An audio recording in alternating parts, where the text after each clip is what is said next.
On November 24, 1971, the eve of Thanksgiving, an ordinary flight from Portland to Seattle became the stage for an extraordinary crime. A man, known only by the alias Dan Cooper, executed a skyjacking that remains unparalleled in aviation history. He vanished without a trace, leaving behind a legacy of unanswered questions and a legend forged in audacious daring. This was not just a robbery, it was a deliberate, calculated disappearance. The man who would become DBCooper boarded Northwest Orient Flight 305 as a quiet, unassuming passenger. He was described as being in his mid-40s, wearing a dark suit, a neat black tie, and a white shirt. Witnesses noted his dark sunglasses and a meticulously groomed appearance. He carried a black attaché case. From the moment he took his seat, until the very last, every move was deliberate, every action designed to maintain an air of calm control. Flight 305, a Boeing 727, departed Portland International Airport at approximately 2:50 p.m. It was a routine 30-minute flight to Seattle-Tacoma. The sky was overcast, typical for the Pacific Northwest in late November. Inside the cabin, a sense of quiet anticipation for the holiday weekend prevailed. No one could have predicted that this short, domestic journey would soon become the most infamous flight in American aviation history, etched into legend. Shortly after takeoff, Cooper handed a note to flight attendant Florence Schaffner. She, like many flight attendants, initially assumed it was a lonely businessman's attempt to flirt. She put the note, unread, into her purse. But Cooper's insistent voice, quiet and firm, stopped her. "Miss, you'd better look at that note. I have a bomb." The words themselves were a chilling prelude, instantly transforming a mundane flight into a scene of terror. The bomb, revealed in his attaché case, was a collection of red sticks and wires. Cooper's demands were precise and unwavering: $200,000 in $20 bills, 4 parachutes, 2 main and 2 reserve, and a fuel truck ready upon landing in Seattle. His calm demeanor, even with the threat of explosives, was unnerving. This was no amateur. This was someone who had thought through every detail, every contingency, with chilling clarity and cold resolve. As Flight 305 circled above Puget Sound, waiting for the ransom and parachutes to be assembled, an intense negotiation unfolded. The plane's pilot relayed Cooper's demands to air traffic control, who in turn scrambled FBI agents and local police. The authorities, faced with an unprecedented situation, had little choice but to comply.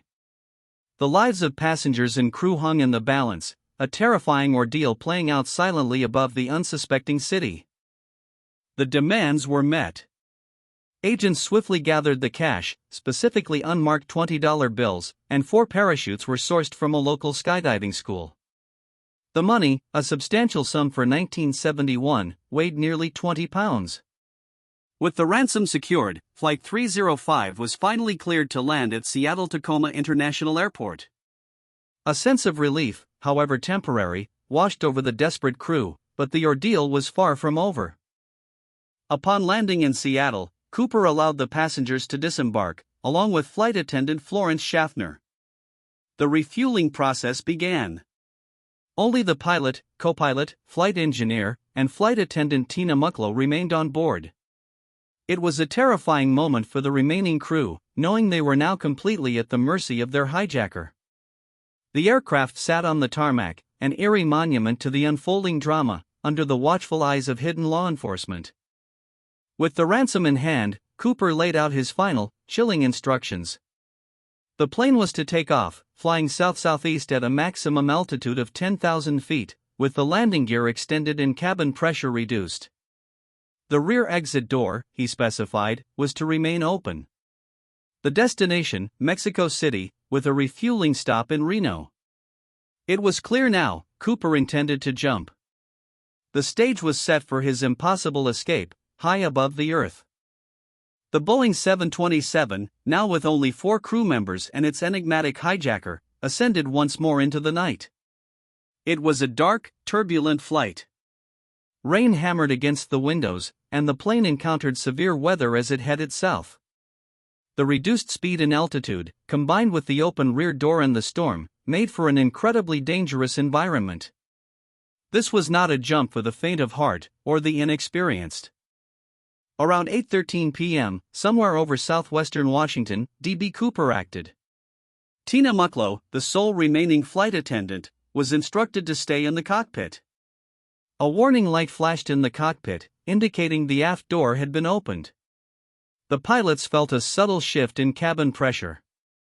In that precise moment, DBCooper leapt into the tempestuous night, with $200,000 and 2 parachutes. He vanished into the vast, unforgiving wilderness below. What followed his jump? Did he deploy his parachute successfully? Did he land safely? The terrain below was rugged, densely forested, and in the middle of a November storm. Temperatures plummeted, and the landscape offered little chance of survival for even the most experienced outdoorsman. It was a perilous gamble, an all-or-nothing leap into the void. The questions multiplied, even as the plane, now truly empty of its hijacker, continued its course. The pilots, unaware of the exact moment Cooper jumped, continued their flight to Reno, Nevada. They landed safely, only to discover, upon inspection, that the rear stairs were deployed and Cooper, along with the ransom and 2 parachutes, was gone. The plane was immediately secured by the FBI. The shocking truth reverberated: DBCooper had actually pulled it off. He had escaped. The greatest manhunt in American history was about to begin. The immediate aftermath saw an unprecedented search effort. Law enforcement, military personnel, and volunteers descended upon the suspected jump zone, a vast expanse of dense forest and rugged terrain. Air patrols, ground teams, and even underwater searches combed the area, looking for any sign of Cooper, the parachutes, or the money. The FBI was determined to track down the elusive skyjacker, but the elements and the vastness of the wilderness were formidable adversaries. Despite intensive efforts spanning years, no trace of DBCooper was ever found. No body, no remnants of his parachute, no clothing, no additional money. The jump zone was treacherous, with steep ravines, fast-flowing rivers, and thick underbrush. Many experts believed that even a skilled parachutist could not have survived the jump under those conditions.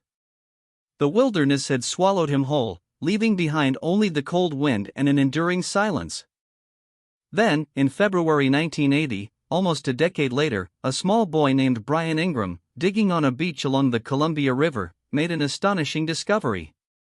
He unearthed 3 bundles of the ransom money, still bound with rubber bands, severely degraded but identifiable. The serial numbers matched. This was Cooper's money. This discovery electrified the investigation, offering the first tangible evidence since the jump, but raising more questions than answers. The discovery of the money suggested that Cooper had indeed survived the jump, at least initially, and that his landing site might have been closer to a river system than previously thought. The FBI refocused its efforts, theorizing that the money had been washed downstream from his possible landing spot. However, despite this vital clue, the rest of the $200,000 in DBCooper himself remained elusive, hidden by the passage of time and the vastness of the American frontier. For decades, the DBCooper case remained an active FBI investigation, spanning 45 years and generating thousands of leads. It was eventually suspended in 2016, though not closed. This distinction is crucial: the case could be reactivated if credible new evidence surfaces. The FBI dedicated immense resources, interviewing countless individuals, pursuing every tip, yet the identity and fate of Cooper remain officially unknown. A ghost in the machine of justice. DBCooper has become more than just a skyjacker. He is an American folk hero, an enigmatic figure who outsmarted the authorities and disappeared into myth. His story has inspired books, movies, songs, and countless theories. Was he an ex-military paratrooper? A disgruntled airline employee? Or simply a desperate man driven to an extraordinary act? The fascination endures, fueled by the audacious nature of the crime and the tantalizing absence of a definitive answer. The case of DBCooper stands as a stark reminder of the limits of modern investigation, a testament to one man's ability to confound an entire nation. His name is synonymous with the perfect crime, an escape so improbable, it defies logic. Even without an identity, Cooper's legend persists, a dark silhouette against the backdrop of the Pacific Northwest, forever etched into the annals of crime history. The answer, if it exists, remains hidden, perhaps forever.